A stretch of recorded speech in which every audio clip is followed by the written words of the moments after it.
Hey, here's Gudrun. Almost everybody of us experienced or experience a form of misuse. It can be physical nature, but it can be also emotionally, like emotional abuse, mental abuse. And this can be extremely cruel. Often narcissists do that, or always narcissists do that. Yeah. But not only narcissists, also like normal people, like maybe even you and me. And that's why it's very important to be aware of that.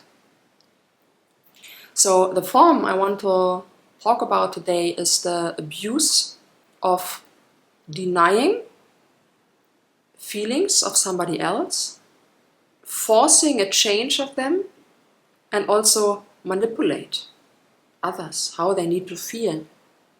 And that already begins in the childhood. I can talk about that. I have a child myself. And always when I was over-challenged in my life and my child came with anger, I always need to remind myself how to really give my child space and let my child process this anger. And it's often tough, and I sometimes made mistakes and came to my limits. And that happens to every parent.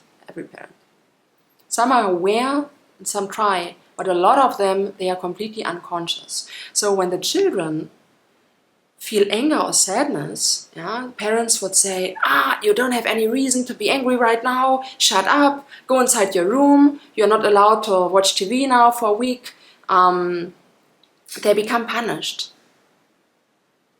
And the child experiences that it needs to suppress their feelings in order not to be punished. And that makes something with the child. They either give it further to others, their pain, or they go in rebellion, or they suppress and become still. There's something going on with them.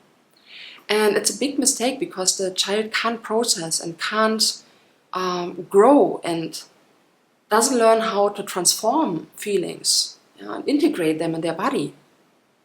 So to say, tell a child, just be quiet and put it in front of the TV, just not deal with that, is completely wrong and irresponsible. And it's also irresponsible, when I did that sometimes.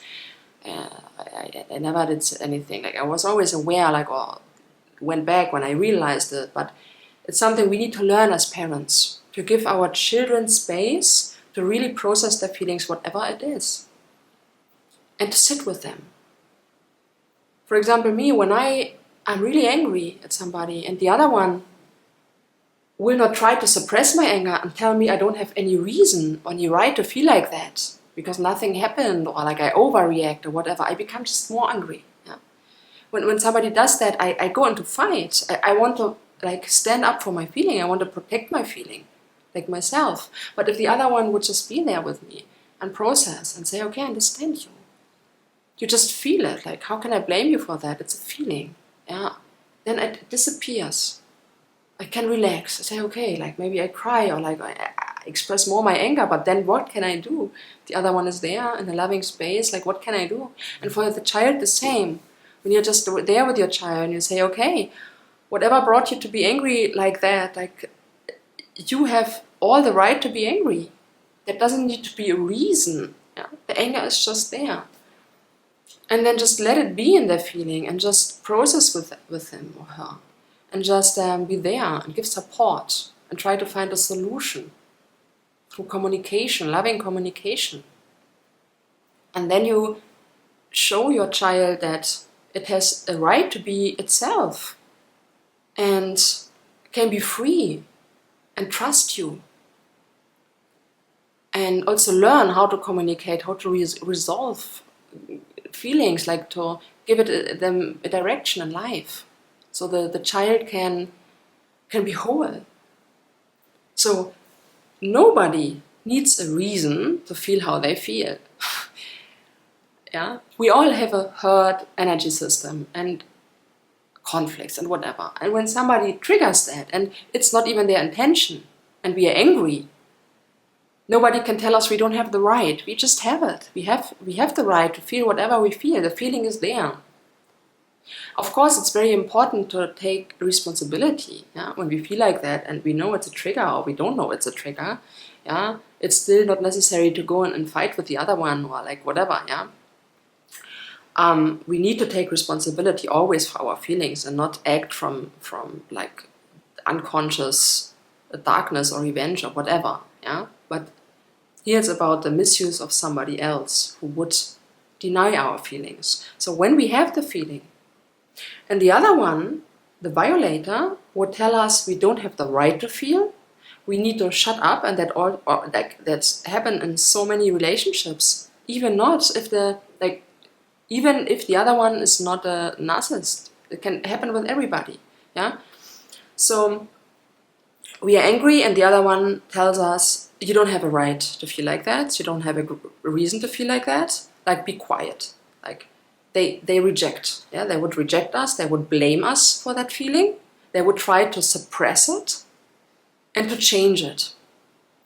Even take revenge. Like, they would tell us, yeah, you need to be grateful. I'm just doing so much, and like, why do you react like that? They would like blame us and make us like bad for that. They would make us a bad person because we feel it in a certain way and put shame on us. And that's not okay, because we always have the right to feel what we feel. And they would try to change our feelings and make us wrong, because we have wrong feelings. It's always about right and wrong. Yeah? They would judge about our feelings. We shouldn't feel like that, we should feel like that, because this would be right. It's just not so easy. And often it's not even well meant. Sometimes like other people, they can't stand when somebody is angry or sad, because it reflects their own anger and sadness inside themselves. Yeah? So they don't have a bad intention, but they would tell us, okay, like, don't cry. Yeah? Like, especially to men, what is really bad, like to suppress the emotions of a man, like as a boy already. Yeah? So they would tell us, okay, don't cry, and like try to change our feelings, and that's well meant maybe. But there are some people who have a bad intention. Yeah, they use it against us, our feelings, to manipulate us, to degrade us, to make us small, to control us. They're just mean. Yeah? They don't have a good intention.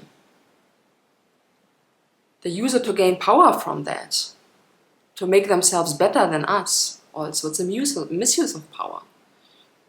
And actually, for the victims, it's very like, it's harsh. They lose the joy of life. They are desperate. They live like in a prison. They just can't be themselves. And they get blamed and criticized all the time. And it's horrible. It's like hell. And the other one, the only thing the other one could do is to help is like just understand them. This is the key. And acknowledge their feelings. When I'm angry or sad, I just want to be acknowledged. When the other one says, okay, yeah, be angry, be sad, I'm here with you. Yeah? I'm here with you. You don't need to change that. You can stay like that. I'm just right here. Then I can come down, I can feel safe, I can expand, I can just be. And there can be a loving relationship, like you can clear everything, you can communicate everything. So if that's not the case and there's misuse, then just don't become small and don't shut up. Don't become quiet in the shadow of yourself. When this happens to you, then stand up for yourself. Stand up for your feelings, express them, like show it. Don't let that get you. And observe that if you do that with your children. You know, very important. Like when my son is now sometimes angry or sad, I say, yeah, cry or be angry, it's fine. I'm here, like, be angry. What is it? Like, how can I help you? What can I do? Like, and when I'm there and understanding, it's fine. If not, he goes and fight. So this needs to be the base of any relationship. If it's a partnership or with kids, whatever. The base is to acknowledge the feeling of somebody else and just like give them space. Help the other one going in responsibility for them. Or take responsibility if you actually did something, yeah. When you hurt somebody and then say, like, hit somebody and tell the other one, yeah, take responsibility, yeah. There's always an interaction we need to mirror and reflect both of us. It's very important. Yeah, if you're in that situation, you find support in my community, the Peace Room. I put the link below. I just grounded that, like I just initiated that to bring people together, like-minded, like to protect and support each other. You can write any question inside and you will get an answer from me for sure. And also you can book a session with me and go deeper in that and just find on your way healing this and create your space in life where you allow yourself to love yourself how you are, because this is what's about. Like, just accept yourself how you are. There's nothing wrong with you. It's just suppressed energy, and you can heal that by feeling and take responsibility. Wish you all the best and much, much love.